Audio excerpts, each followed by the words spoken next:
Y la lectura bíblica de esta tarde se encuentra en Primera de Juan, capítulo 2, versículos 28 al capítulo 3, versículos del 1 al 10. Allí tendremos la lectura de la palabra del Señor y voy a volver a repetirlo porque sé que algunos no lo han tomado todavía. Primera de Juan, no es Juan, Primera de Juan, capítulo 2, versículos 28, 29 al capítulo 3, versículos del 1 al 10. Ahí tendremos la lectura de la palabra del Señor. Entonces, hermanos, vamos a orar, ¿qué les parece? Para entregar este tiempo en las manos del Señor. Amado Padre Celestial, una vez más estamos en tu presencia, gozándonos, hemos iniciado en tu nombre, hemos alabado, Señor, y hemos proclamado que tenemos la confianza y seguridad, Señor, que si estamos aquí te alabamos y si no estamos aquí te alabaremos en tu presencia. Y ahora, Señor, te pido por tu palabra que ya no vuelva vacía, que nos anime, nos bendiga y nos aliente. Gracias, Señor, por esta hermosa escritura, palabra de Dios. Ella es suficiente para nuestra alma, para nuestro espíritu, para nuestro corazón, Señor. Y en este nuevo año queremos tener y recibir esa nueva oportunidad de leerla todita este nuevo año 2022. Te alabo, te bendigo, Señor. Gracias por tu palabra. En el nombre de Jesús, los hermanos dicen o escriben amén. Bien, vamos a leer entonces Primera de Juan, capítulo 2, y vamos a empezar a leer el versículo 28.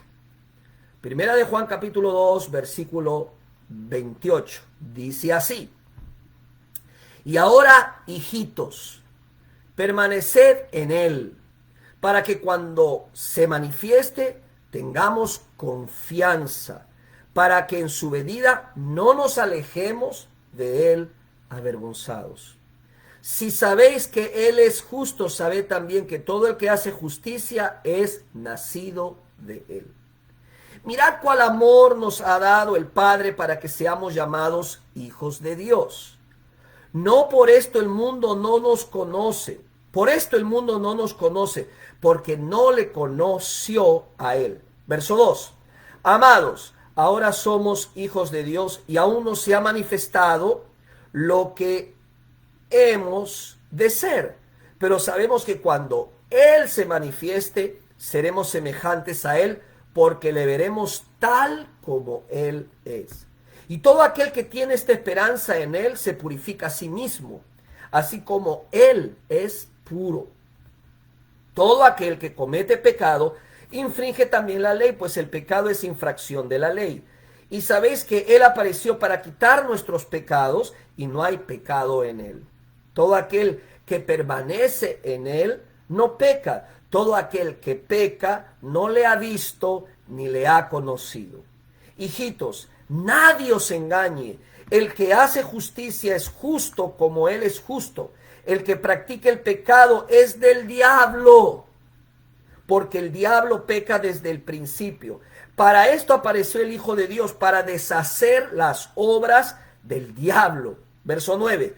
Todo aquel que es nacido de Dios no practica el pecado, porque la simiente de Dios permanece en él y no puede pecar porque es nacido de Dios. Vamos a leer todos el verso 10, ¿les parece? Verso 10. En esto se manifiestan los hijos de Dios y los hijos del diablo.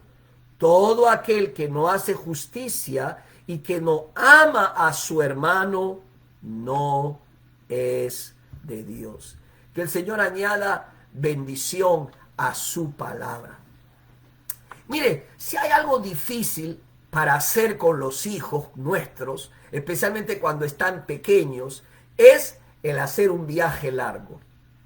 Mire, no importa lo que usted le ofrezca en el camino, no importa que les dé juguetes, que vean películas, que les dé comida, dulces, etc. Siempre te harán la misma pregunta. ¿Cuál es? ¿Hemos llegado? ¿Ya llegamos? ¿Cómo respondes a esa pregunta? ¿O cómo has respondido a esa pregunta que te han hecho tus queridos hijos cuando has emprendido un largo viaje. Bueno, déjeme preguntarle, ¿ha estado en una situación o te has visto envuelto en una situación en la que te sientes desmotivado, desalentado para seguir haciendo lo correcto, aunque a otros no les interese caminar en la luz? ¿Sientes que Jesús se está demorando en retornar y le preguntas, ¿cuándo regresarás? Bueno, creo que el texto que hemos leído hoy responderá a estas preguntas e incluso, déjeme decirte algo, estoy casi seguro que te animarán en los momentos de incertidumbre en los que te puedes encontrar o que te estás encontrando. Ahora, en este texto, en esta palabra que hemos leído, Juan describe en esta carta y les escribe a los hermanos para ayudarles a responder a estas preguntas, estas inquietudes que ellos tenían y recordarles su destino final. Y cómo lo que Pablo les escribe les iba a ayudar a recordar y cómo les iba a ayudar a motivarse, a continuar y a recordar que son nuevas personas y que deben continuar caminando en luz. El mensaje que hoy quiero compartir con ustedes es enfocados en nuestro destino final. Enfocados en nuestro destino final. En nuestro destino final. Bien, hermanos. No es nuevo, no crea que solamente Juan escribió acerca de la segunda venida de Jesucristo.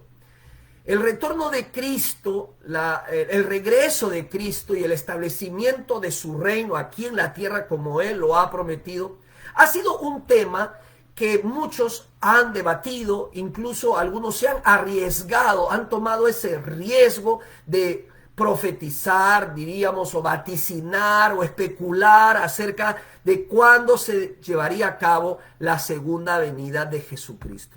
Por supuesto, la Biblia, la palabra de Dios, habla de la segunda venida de Jesucristo. Mire, por cada versículo que se habla se habló de la primera venida de Cristo, hay 8 versículos que describen la segunda venida de Cristo. Un erudito bíblico estimó que en el Antiguo Testamento existen 1845 referencias a la segunda venida de Jesús. Y en el Nuevo Testamento se menciona 318 veces. Gallup, una compañía de estadísticas, que elabora estadísticas, menciona que el 62% de los americanos creen que Cristo regresará al final de la historia. Tienen esa idea.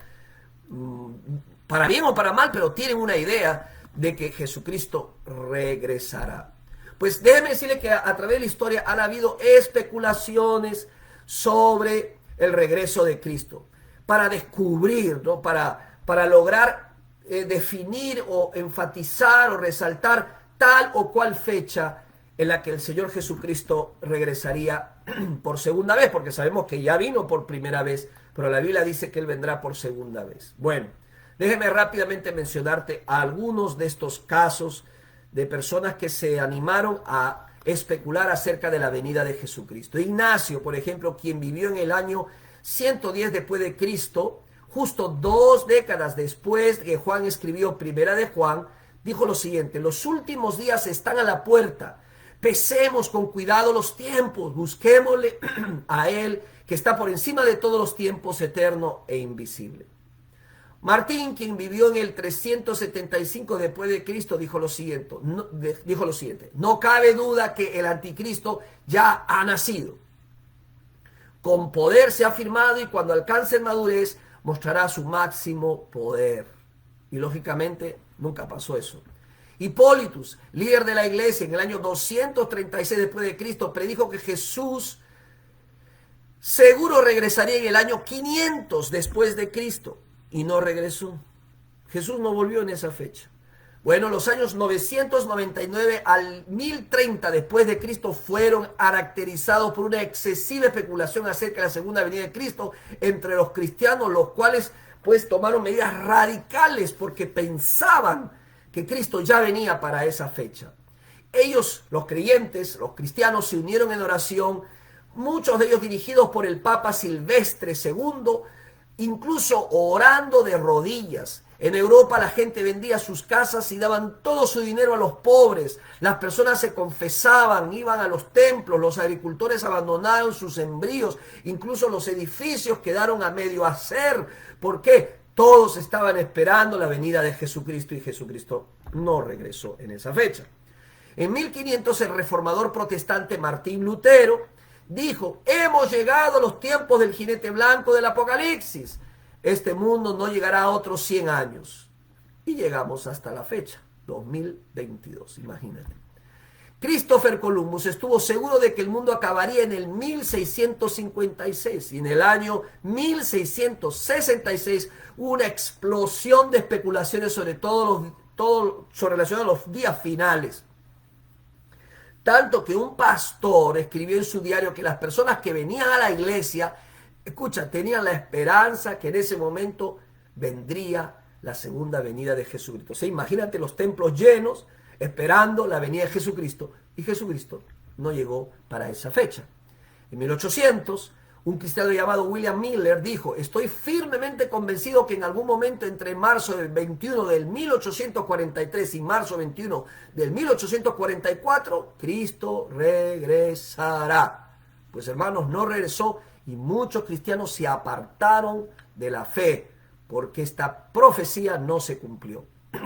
En nuestra generación, en nuestro tiempo, ha habido indudablemente profetas modernos que han vaticinado la segunda venida de Jesucristo. En 1981 fue marcado por el tema del rapto de la iglesia y el inicio de los 7 años del periodo de tribulación que culminaban con la batalla del Armagedón, y eso no sucedió. Para el año 2000, el Y2K, ¿cuántos se acuerdan? 2000, el nuevo milenio. Docenas de expertos salieron a hablar en la televisión cristiana, radio y periódicos, y se escribieron libros. Yo tengo uno que siempre lo guardo como recuerdo, haciendo predicciones, pero Jesucristo no regresó. Mire, ¿qué nos enseña la historia? Hay que mirar la historia. ¿Para qué? Para exaltar lo bueno, pero también para no repetir los mismos errores. Jesucristo puede que regrese, hermanos, la próxima semana o en 100 años.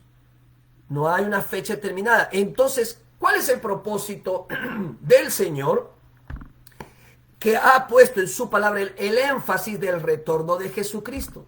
¿Cómo saber nuestro destino? ¿Cómo podemos saber? ¿Cómo podemos aplicar que nuestro destino final nos pueda ayudar?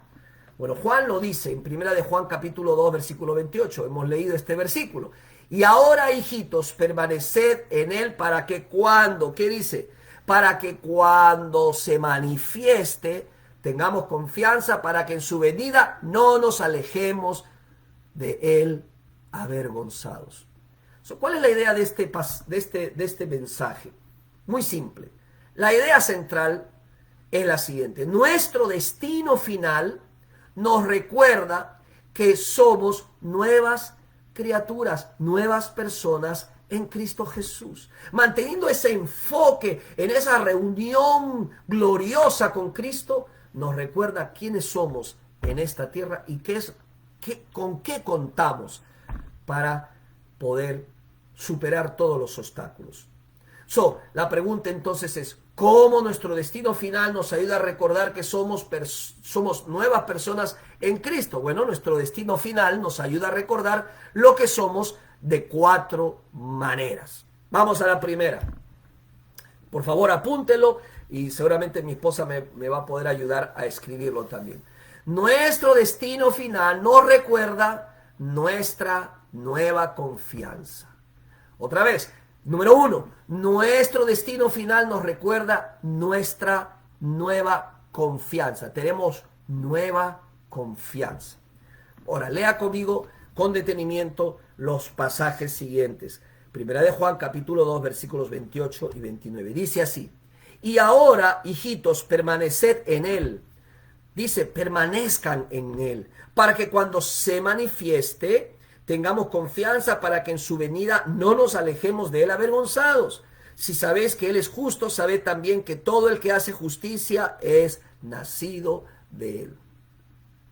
Mire, Juan no tenía ninguna duda de que Jesús regresaría por segunda vez. Es más, él dice, cuando se manifieste. A ver, dice ahí, cuando se manifieste. Por esto los desafía a permanecer, a continuar, a no salirse del camino, a perseverar. Juan está describiendo esa relación íntima con Dios que hace que un seguidor de Jesús continúe en el camino viviendo en la luz a pesar de las dificultades. Juan llama nuestra atención hacia el futuro que nos da una nueva confianza en el presente, esa seguridad en las promesas de Dios, esa seguridad que viene de saber que lo que Dios dice lo cumple. Antes nuestra confianza estaba ¿en qué? En las cosas materiales, en una persona, en papá, mamá, en alguien, perdón, en las cosas terrenales de este mundo. Pero ahora tenemos una nueva confianza. Diga nueva confianza. Mi nueva confianza está puesta, descansa en las seguras promesas de Dios. Pablo también tenía esa misma confianza cuando escribe en 1 Corintios 16, 22. El Señor viene, Maranata. El Señor viene. Todos estos apóstoles murieron con la expectativa de recibir a Jesucristo. Si no nos enfocamos en nuestro destino final, escúcheme, podemos distraernos, confundirnos y estancarnos en nuestro camino. Hermano, hermana, si está desanimado, si está triste, si está confundido, levante su mirada y enfóquese en ese destino final y en ese encuentro glorioso con Jesucristo.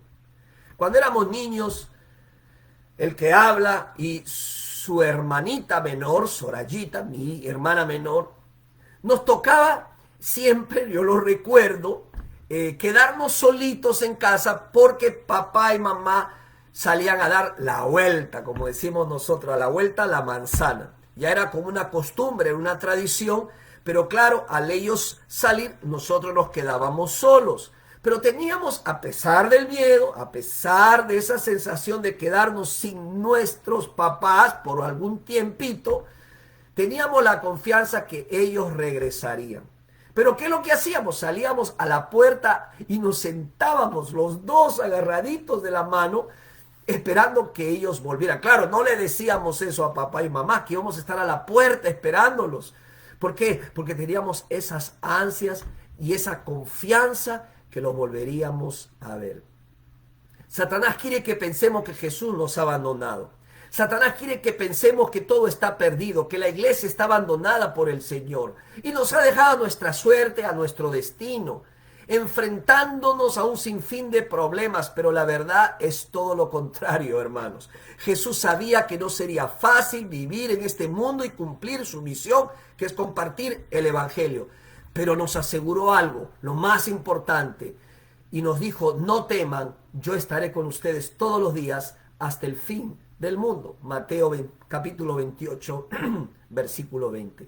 Como seguidores de Cristo, no debemos tener ni rastro de duda de que Jesús se manifestará. No tenemos una simple opinión o un tal vez, sino un será así. El creyente no debe de tener miedo, sino confiar que el Señor cumplirá su promesa.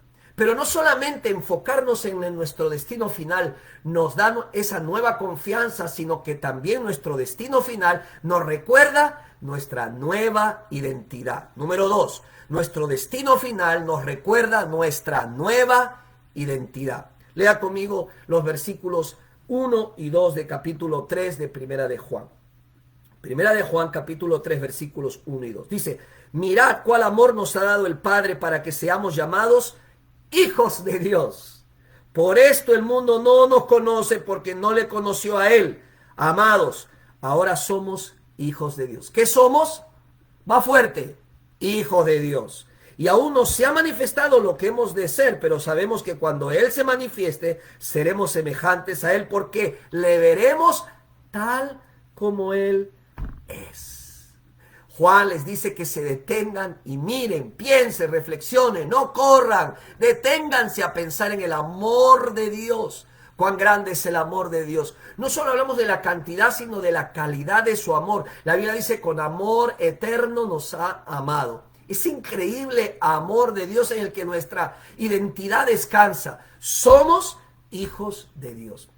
Pero cuando Él venga, seremos como Él. ¿Por qué? Porque le veremos tal como Él es. Y hace algunos años atrás adoptamos un perrito y se hizo parte de nuestra familia. Le dimos el nombre de Scraffy. Seguramente mi esposa al escuchar se va a emocionar porque ya lo estamos extrañando a Scraffy. No está ahorita con nosotros, lo vamos a ir a recoger, ¿verdad, Judy? Y no solamente le dimos el nombre, le dimos el apellido, le puse mi apellido, así que él se convirtió en Scraffy Reyardo. Él anda con su cadena y su distintivo que dice Scraffy Reyardo. Desde ese momento fue llamado así hasta la fecha y así será. Es mi hijo adoptivo y nadie va a cambiar esa realidad, señores. Pues de la misma manera, hermanos, nosotros hemos sido adoptados por Dios y nada ni nadie lo va a cambiar. A veces no nos sentimos hijos de Dios. El mundo no nos reconoce como tales, nos juzga incluso. A veces nosotros mismos no nos vemos así por dudas que han sido sembradas en nuestro corazón, por nuestras caídas, nuestras fallas. Nuestra definición de nuestra identidad a veces puede basarse en todo menos en lo que la palabra de Dios dice. Por ejemplo, en nuestra apariencia.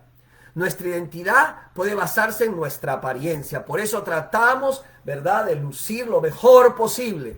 Porque creemos que nuestra identidad es regida por la apariencia. O cuánto dinero ganamos, o el tamaño de nuestra oficina, de nuestro carro, de nuestra casa, del terreno que podemos comprar, o la cantidad de dinero que tenemos en la cuenta bancaria. Déjeme decirle algo, nada de esto lo define a usted. Todas estas cosas son pasajeras. Si nos hemos convertido en hijos o en hijas de Dios y hemos aceptado a Cristo como Señor y Salvador personal de nuestras vidas, eso es lo que nos define y ese es nuestro verdadero yo. Enfocarnos en nuestro destino final y la segunda venida de Cristo nos ayuda a recordar quiénes somos realmente y podremos vernos a nosotros mismos correctamente en nuestro caminar en la luz. No importa lo que el mundo dice. No me guío por lo que el mundo dice. No me guío por lo que la gente puede decir. Aún no me guío por mis emociones que muchas veces nos traiciona, como dice la Biblia, que nuestro corazón es engañoso y podemos nosotros mismos decirnos a nosotros mismos lo que somos. No, yo digo lo que soy en base a lo que Dios dice. Y Dios dice, soy hijo de Dios. Punto. Yo soy hijo de Dios y eso no lo cambia nadie. Pablo lo expresó así en 2 Corintios 5:17.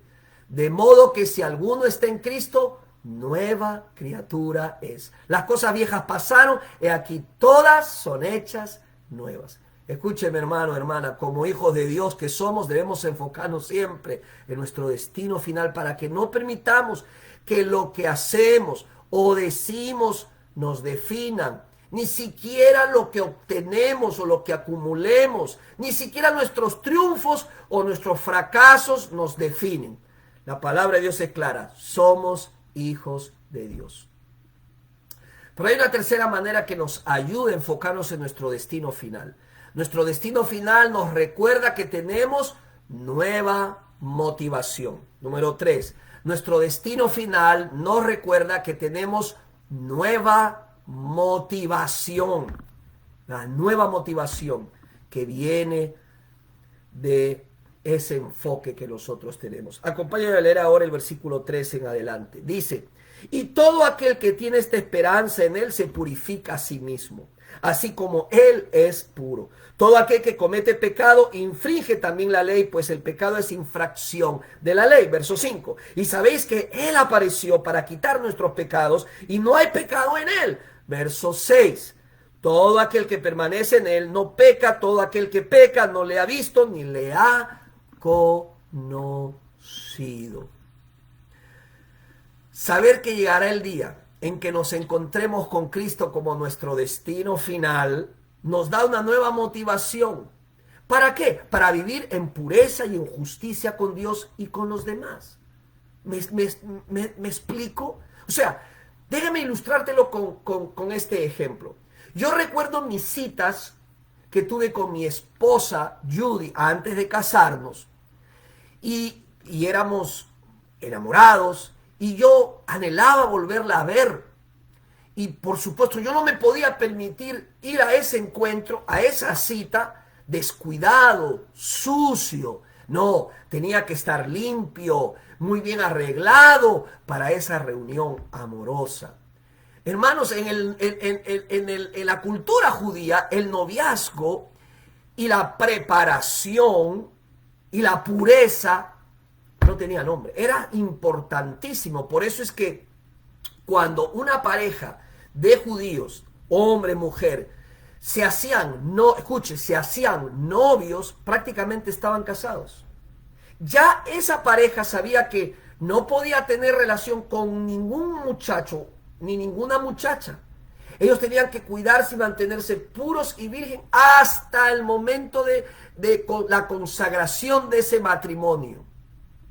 Por eso es que usted ve cuando María queda encinta, habiendo sido ya estaba desposada con José, empiezan las habladurías, porque se supone que todavía ellos no habían concretado ese matrimonio.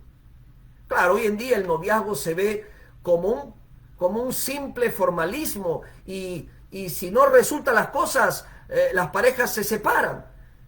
Pero el noviazgo bíblico, el que describe el Antiguo Testamento, era prácticamente un sello que se hacía entre la pareja. Hermanos, esto es importante mencionarlo. ¿Por qué? Porque tener un enfoque en el destino final del encuentro que tenemos con Cristo, el novio de la iglesia, será nuestra motivación para prepararnos cada día para ese gran encuentro con Dios. Por eso la Biblia nos reta a cuidar nuestras vestiduras. La vestidura de la novia debe estar limpia y ataviada para el encuentro con su glorioso novio, Jesucristo el Señor. Por eso la Escritura dice en Hebreos capítulo 12, versículo 14, Hebreos 12, 14, busquen la paz con todos y la santidad, sin la cual nadie verá al Señor. Como seguidores de Jesús no practicamos el pecado, es decir, una acción continua de pecado. No, los creyentes no practicamos pecado. Al contrario, como hijos de Dios buscamos purificarnos y permitir que nuestra vida se transforme, porque tenemos una nueva motivación en el futuro encuentro con Jesucristo. Dos cosas importantes que resaltar. La primera, yo me purifico. Yo no ando buscando a quién purifico. Hay quienes están tan preocupados en la paja del hermano, de su ojo, que no se fijan en la viga que tienen. Preocúpese por usted.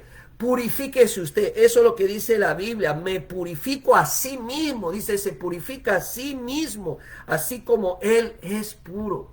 Cambie usted. Yo debo cambiar. Antes de estarme preocupando en cambiar a los demás. Cambie usted. Y cambie yo. El cambio es personal. Pero un segundo detalle habla de no practicamos el pecado. Dice la palabra del Señor, el que practica el pecado es del diablo. ¿Cuál es la diferencia? Como cristianos, después que hemos aceptado a Cristo como Señor y Salvador personal, nosotros ya no practicamos el pecado, ya no nos gozamos en él, ya no lo practicamos de manera continua. Al contrario, cuando pecamos nos solemos sentir mal, entristecer, porque hemos primeramente ofendido a Dios y nos hemos ofendido a nosotros mismos. ¿Y qué hace un verdadero creyente? Confiesa pecado. ¿Qué es confesar? Admitir, estar de acuerdo con Dios que lo que hicimos, pensamos o decimos está mal. 1 Juan 1:9. Y nos arrepentimos. ¿Qué es arrepentirse? Dar la espalda. No continuar haciendo lo que hacíamos antes. Al contrario, la práctica del pecado es esa práctica continua y constante de pecado, sin importar a Dios en nuestras vidas. Nuestro enfoque en esa reunión final nos debe motivar a cuidar nuestra alma, nuestro corazón, nuestra vida de pecado. Porque dice al principio, para que no huyamos de él avergonzados por haber manchado esas vestiduras. Pero aún así, déjeme decirte, por la gracia de Dios hay esperanza. podemos venir a Él. Y si tú has sentido y tú sabes que has pecado contra Dios, hoy, no mañana, hoy arrepiéntete de corazón y dile: Señor, perdóname, límpiame con tu sangre bendita, ten misericordia de mí. Por último, número 4, nuestro destino final nos recuerda nuestro nuevo poder. Nuestro nuevo poder. Mira el versículo 7 al 10. Leamos. Primera de Juan 3, 7 al 10. Hijitos, nadie os engañe. El que hace justicia es justo como Él es justo. Verso 8. El que practica el pecado, ¿qué dice? ¿Qué dice? Es del diablo. Porque el diablo peca desde el principio. Para esto apareció el Hijo de Dios. Aleluya. Para deshacer las obras del diablo. Todo aquel que es nacido de Dios no practica el pecado. ¿Qué dice? Todo aquel que es nacido de Dios no practica el pecado. Porque la simiente de Dios permanece en él y no puede pecar porque es nacido de Dios. Y por último dice: en esto se manifiestan los hijos de Dios y los hijos del diablo. Todo aquel que no hace justicia y que no ama a su hermano no es de Dios. Hermanos, ¿para qué vino Jesús? Jesús vino para deshacer las obras del diablo. Jesús vino para liberarnos del poder del pecado y darnos ese nuevo poder para caminar en santidad hasta el día en que Él regrese. La Biblia dice que no nos ha dado un espíritu de cobardía, sino de amor, de poder y de dominio propio. Todo lo puedo en Cristo que me fortalece. Recuerdo en mis años de niñez, me hice Boy Scout y más de una ocasión tuve que escalar una montaña con mis compañeritos. Recuerdo que el último que tuvimos, el último reto, fue una gran montaña en la ciudad de Canta, a las afueras de la capital de Perú, Lima. Subiendo esa montaña, sentía la mitad del camino que no podía continuar. Me faltaba el aire, empezaba a oscurecer. Recuerdo mucho que ya la tarde y la noche estaba cayendo, ya se estaba oscureciendo y me faltaban las fuerzas. Había varios obstáculos que superar, pero qué gran motivación fue el escuchar de nuestro jefe de toda la tropa, su voz que desde lo alto de la montaña nos gritaba: sí pueden, sí van a poder llegar a la cima. Él ya había hecho el viaje primero y nos dio mucho coraje, nos dio mucha fuerza escuchar su voz para que podamos llegar a la cima. Oh, mi amado y mi amada hermana, Jesús es nuestro gran jefe, nuestro gran capitán. Y Juan dice: nadie te engañe, no te dejes desenfocar por nada ni nadie. Sabes a dónde vas y lo que te espera. Ahí está Jesús diciéndonos: sigue, vas a llegar, vas a terminar la carrera, no retrocedas, permanece. Cuando escuchamos su voz y nos dice: yo he caminado por lo que tú has caminado, yo he sufrido, yo sé lo que es el sufrimiento, porque la Biblia dice que Jesucristo fue tentado en todo y no pecó. Él puede entender lo que nos cuesta la vida. Mantengámonos enfocados en ese destino final. Si somos hijos de Dios y caminamos en la luz, no debemos temer. Juan dice que la dirección en nuestras vidas muestra por dónde caminamos, o en la luz o en la oscuridad. Si pertenecemos a Jesús, contamos con su fuerza para superar todos los obstáculos. Jesús vino a deshacer las obras del diablo. Jesús vino a liberarnos del poder del pecado. El Hijo de Dios fue revelado con ese propósito: destruir las obras del diablo. El pecado no tiene poder sobre mi vida, el diablo no tiene poder sobre mi vida. Yo tengo el Espíritu Santo de Dios y en Cristo soy más que vencedor, dice la Biblia. En Jesús tenemos la libertad de no pecar. Si pecamos es por elección. El pecado ya no puede obligarnos a hacer el mal. Somos libres. Cristo destruyó las obras del diablo. Podemos vencer los obstáculos que se nos presentan en nuestro camino con Cristo. Anímate, hermano. Aliéntate, hermano. Tienes un nuevo poder. El Espíritu Santo de Dios está contigo. La unción de Dios está conmigo. Podemos seguir adelante a pesar de lo que pase en el camino. Como dice Isaías capítulo 43, versículos del 1 al 3. Te he rescatado. Te he llamado por tu nombre, ahora me pertenece. Versículo 2. Cuando cruces ríos profundos, estaré contigo y no te ahogarás. Aleluya. Cuando camines a través del fuego, las llamas no te quemarán. Y el verso 3, yo soy el Señor tu Dios, el Santo de Israel, el Dios que te salva. ¿Cuántos dicen amén y aleluya? El Dios que me salva y me sostiene. Como seguidores de Cristo, tenemos un nuevo poder en Cristo para resistir a Satanás. Tengo la convicción, hermanos, de que tenemos estas 4 maneras de ayudarnos a recordar que somos nuevas personas y así superar cualquier obstáculo en nuestro caminar, mirando nuestro destino final en la segunda venida de nuestro Rey Jesús. Una nueva motivación, una nueva identidad, una nueva confianza y un nuevo poder. Ahora, esto requerirá una fe fundada en la convicción de que Jesús cumplirá su promesa de que regresará por segunda vez. Y yo lo creo.